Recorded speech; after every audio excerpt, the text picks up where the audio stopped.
Bonjour, dans cette vidéo je vais vous montrer comment installer et démarrer pour la première fois Ultra Backup Home.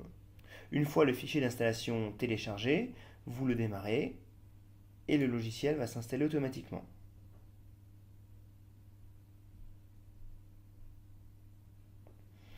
Je clique sur suivant, j'accepte les termes du contrat de licence, je ne change rien, j'installe.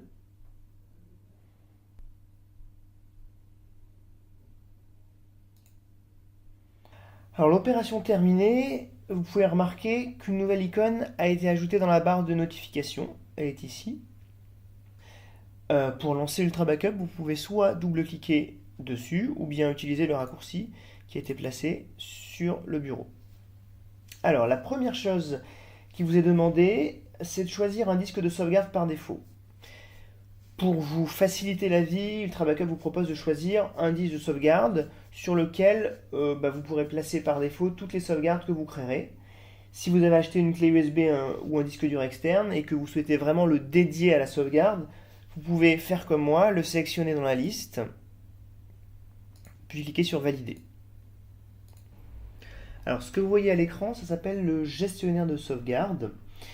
C'est un petit peu le point d'entrée du logiciel Ultra Backup.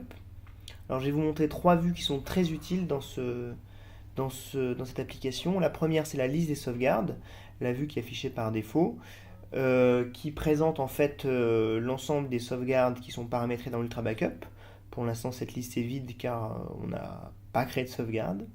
La seconde vue très utile, c'est le journal des événements, qui va présenter tout l'historique des sauvegardes réalisées ainsi que les messages Windows qui sont liés aux sauvegardes. Et enfin, la troisième vue, ça va être celle des rapports de sauvegarde, qui va lister en fait tous les rapports d'exécution qui contiendront une liste assez précise des fichiers traités et des erreurs rencontrées.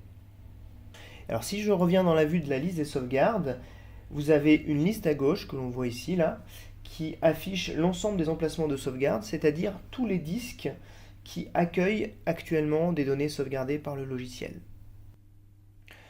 Voilà, cette vidéo d'introduction est terminée. Dans la prochaine vidéo, je vais vous montrer comment créer votre première sauvegarde.